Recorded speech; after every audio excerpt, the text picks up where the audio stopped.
Thank you for the kind words of introduction, and sorry that you're not seeing a French person, you're seeing a German here. I was called this morning to step in for Pascal. He was called to the Secretary General, so he couldn't make it. He sends his regrets. He would have very much liked to be here and give you just an overview, I think, and perhaps a little bit of background and context. Many of you know BEPS, so I can probably be brief on the background and to give you a sense of where we stand and where some of this is going. I had the opportunity of being here a little early, and I realized that there was already much of the discussion on BEPS and competitiveness, and I probably pick up some of the themes as I go along. I'll try to keep it brief because probably most interest is not necessarily in listening to me, but in the questions that you might be having on some specific topics, and I'm happy to address those. Perhaps as a brief point, I guess you'd be pleased, given that I only found out this morning I was speaking, I will not kill you with a PowerPoint presentation because I don't have one. And that also makes for a very brief speech, so just don't tell people that you will be doing it and they will be much shorter. So one of the things, I guess, that I start out with, because it is especially in a tax audience sometimes the case that we jump into the detail of the hybrids piece and we look about the reverse mismatches. Before we kind of step back just briefly, like, why BEPS? And I think it's worthwhile just to recall very briefly why BEPS, and that perhaps also answers the question as to whether, would we be better off if BEPS was cancelled? I guess, as Philip Baker jokingly told me in the break, is it cancelled? No, it's not cancelled, but I'm actually not sure that you would want it cancelled, and I'm trying to sort of get you some understanding why we think actually BEPS might be a good thing, or at least a better thing than would have happened had there been no BEPS, or if there wasn't a BEPS. So if we look back, the drivers. You're familiar with the drivers, but it's still useful to remember a little bit what are some of the aspects that are in the landscape. And this is a pretty wide landscape. This is the OECD, this is the G20, this is developing country, this is a global landscape. And what are some of the elements that bring together what has now been called BEPS? One, and you're all familiar with this, is very low and very public low rates of certain foreign source income that we have all seen. It's a fact. A second piece, I think, is, as has been termed, a separation of value creation in any traditional sense, if you will, and the location of recognition of taxable income. And again, of course, that second point goes to the first point and in part explains the first point. And the third point, I think, is the increasing importance of intellectual property. And again, that's a theme that runs through these elements.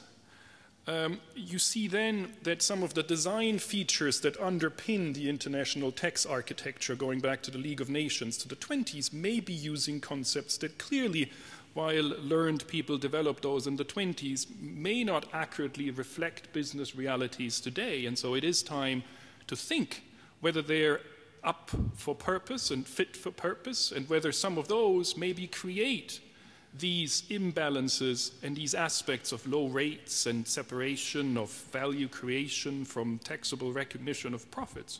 And so that's another element. There is, and that's been mentioned before, a point about a race to the bottom potentially. There is competition, and this project is not against competition. The OECD has never had any suggestion about tax harmonizations, that you have to have a particular rate or a particular structure of your tax system. That's not what it is about. But there is a question as to whether, if collectively, and that's been part of the OECD's work for quite a while, if collectively you lower, for instance, on IP-type income, the rates around the globe, what does that do from a tax policy perspective domestically? Where are you going to raise those resources, and what are some of the implications, in particular in situations where maybe it isn't a sovereign choice of a particular country to opt for a particular policy, but it's driven by the pressure of competing with, and what implication does that have? Some people jokingly say, well, that might not be a bad thing because at least it solves the transfer pricing problem because you don't need to shift IP if you don't tax it at home. But I don't think that's necessarily a very considerate response. I think there's also the point, and that is a very important point, about the society coming into tax and the recognition, which is sometimes difficult for tax practitioners, that there's all of a sudden NGOs, civil society, politicians, everybody is engaged in tax, and it's a technical discipline, and they argue that this is legitimate and it's allowed under the law, and all of this is true, but somehow this doesn't resonate in the debate.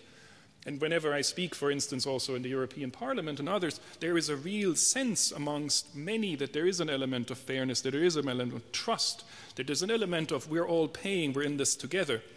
And that is something that people need to recognize. It's probably something that you've recognized. I was speaking not so long ago in Frankfurt with the tax directors of two large German companies that had experienced that they're actually getting calls from journalists and need to answer questions, and that's sort of the historical way of how they answer these questions. We'll look at this, and there's a footnote that somehow this doesn't resonate, and now they have PR people, their communications people need to have a strategy how they interact and all of this.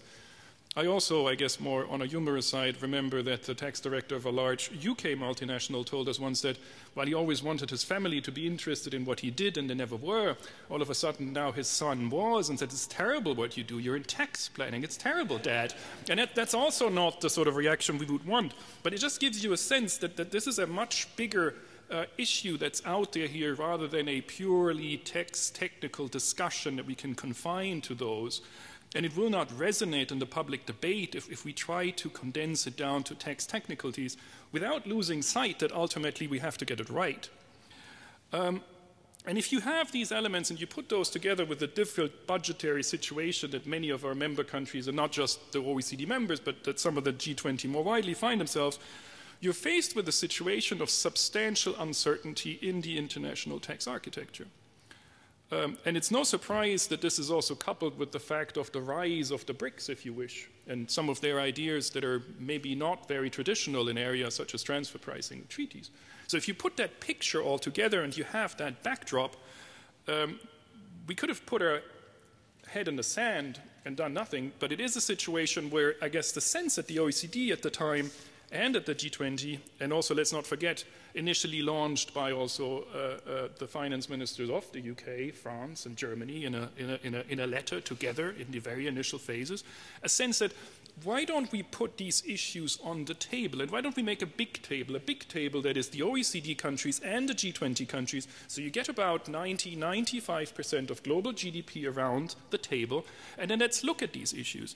And let's try to come up with solutions that may be different from the solutions that we have today, but come up with common solutions, come up with one standard. The standard may not be the same that we have today. We recognize that as you go from perhaps one set of rules to another set of rules, that there may be some turbulences on the way, and that's probably something that is likely to happen.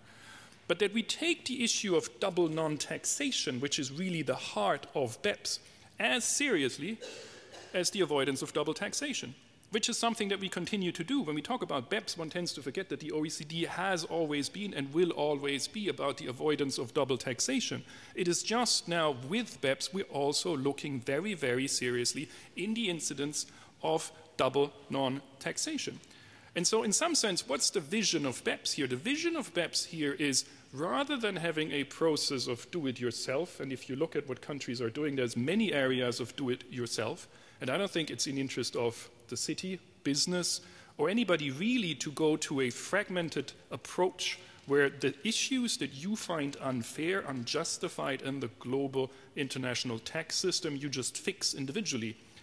That will just result automatically in double taxation without any remedies to address those. And it also is not a process that allows us to, in some predictable form, move from where we are today to where perhaps not every one of you would want to go, but at least we're going in a structured process with consultation and in a process that has a particular timeline around it, has stakeholders around it, with a vision of getting to something that is one set of rules so that cross-border trade can flow and that business can operate. That may well mean that some of the structures that we see today will no longer be possible.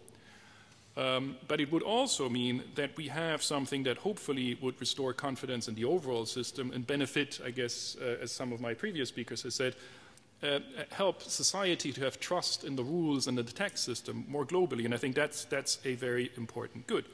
And the issues that we have identified and that make part of what we are discussing, these rules, those were identified in the first report, the pressure points. We call them pressure points. And not surprisingly, if you look at the action items, then those action items respond logically to the pressure points.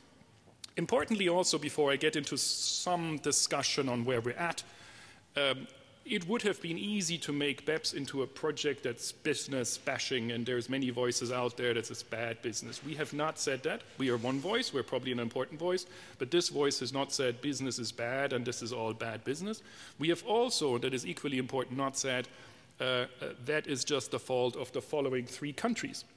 It is unfortunately or fortunately a much more complicated issue of the interplay of unconnected rules, and it is primarily very much a policy issue where we say, if we do not like the rules as a global community, let us look at the rules and let us make them fit for purpose. And that is important to understand the overall context of what we're doing. BEPS is a tax policy project first and foremost. So then where are we? I'm not going to go through the 15 actions because otherwise I'm way beyond my 15 minutes.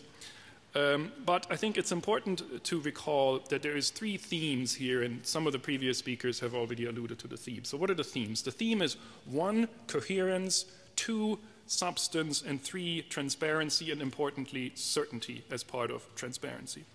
Coherence, we understand, is the interplay, the interaction between different tax systems. Tax systems in the main are still designed almost exclusively with a domestic audience in mind. So naturally, they do not connect as perfectly as a holistic system would in a purely closed space within a domestic economy. That has always led to double taxation, and that's where the OECD has worked for more than 50 years, but it has also led to the possibility of double non-taxation. And the best example for the piece of work that we're doing in this space is the work on hybrid mismatch arrangements. The second is substance. And substance is an element that flows through many of the action items. It flows through harmful tax practices. So you should not have a preferential regime without substantial activities. It flows through treaty abuse. And it flows very, very importantly through transfer pricing, that the profits should belong when the value is being created. And the third one, I guess, is transparency and certainty. And certainty includes dispute resolution. There is a recognition that, as what I've described as the turbulences, if we're moving into a system that has changes, that fundamental key is that we have means to resolve the disputes that may arise. In fact, the disputes that arise today, and that those means are effective. And I think importantly also, if you look who's at the table in the discussions, it is also those countries where many of you experience some of the more difficult cases when it comes to MAP procedures or the absence of MAP procedures. Of the 15 actions then, and I'm not going to go through all of them, there's 2 I think that are somewhat different. One is the digital economy, because it's an overarching piece where we look at what are the challenges, not with respect to a particular area, but with respect to the digital economy itself. And then we have a multilateral instrument, and some of you are familiar with the concept of the multilateral instrument. That is not a separate action, but it's a possibility of translating, if you wish, of implementing in a more accelerated format changes that are susceptible to be introduced otherwise, for instance, in double tax conventions, where we've always had the problem that even if we all agree that we want to make a change to Article 9, to whichever article it is, and the whole OECD and the whole world supposedly agrees to that, it would still take us 15, 20 years until the double tax treaties are actually negotiated and enforced. And so we're thinking about having an accelerated means via a multilateral instrument that would pick up those actions once agreed and implement them through an instrument that can then be ratified and would potentially amend such as a multilateral protocol to the treaties, provided, of course, we have the same contracting parties. Now, a quick word perhaps about some of the actions that are relevant now, because they're very active. Hybrids, we have a consultation paper out there. Many of you have seen it. I understand many of you will comment. It does look at hybrid mismatch arrangements. It's a classic case of non-coherence between tax systems, whether it's on instruments or whether it's on entities. We are designing rules that would work whether all countries implement them or even if not all countries implement them, since we do not expect that all countries will do so. And there is coordination rules that will ensure that in both of those cases, double non-taxation will not translate into double taxation. They are mechanical. They operate without having to establish, like you currently do under the avoidance rules in the UK, a particular purpose, that it's the main purpose, the UK tax, versus another tax, because of all the experience that countries have had with the difficulty of establishing, well, is it your tax, is it my tax, and something that actually fundamentally you don't need to do when you're in a multilateral collective process as opposed to legislating as an individual country. We're working actively on harmful tax practices. We've revamped that. We're, of course, also looking at IP regimes. I think there is a wide recognition that it is better to have global rules of the game, including in this area. It is clearly in the action plan that what is required is substantial activity. So any IP regime that does not have substantial activity would pose a problem. It is also clear that, for instance, as it says, and I'm applying it to IP regimes, there is a requirement for spontaneous information exchange. Spontaneous and mandatory, they're in the same sentence, it's a bit unusual, but it does mean that if you were granting benefits for an IP regime by means of a ruling, that ruling would have to be exchanged with the countries with which that information is relevant. We're working very actively, and that's been mentioned before, on country-by-country reporting. My estimate would be that country-by-country reporting is a reality. It is something that has had the strong support of the G8, amongst others, and the G20. The question here is not, does country-by-country reporting come, but what country-by-country reporting is coming. We are, for those that are following it, in the process of removing some of the transactional information in the template. It is meant to be a risk assessment tool. It is not meant to be a template for taxation itself. There are important questions that still need to be worked out, including how it travels, if you wish, and the precise details of what is in the country-by-country reporting a template. It's been disassociated from some of the other transfer pricing documentation. I'm not going to go into a great detail, but I think as a principle, it is here to come. And importantly also, we've done outreach at global fora, and we're trying to address those concerns that are relevant in the BEPS space also for developing countries, including things as comparable information for developing countries where it doesn't exist, excessive interest expense, capacity, and of course the country-by-country reporting is something that is tremendously relevant also for developing countries. So then I come to my conclusion, because otherwise I go too long. The question we always get, I guess, towards the end, can you pull this off? It is difficult. We are optimistic in some sense because there is significant political momentum. There is significant political capital invested by all actors. And in some sense, and that was what I was trying to convince you, not sure that I've succeeded, I think it actually is in the interest of business and practitioners as well. Because ultimately it goes about a vision of having everybody around the table with a new set of rules that, while they change perhaps the rules we have today, they make the environment predictable. So we continue to be optimistic. Sorry I was a bit too long, but thank you very much.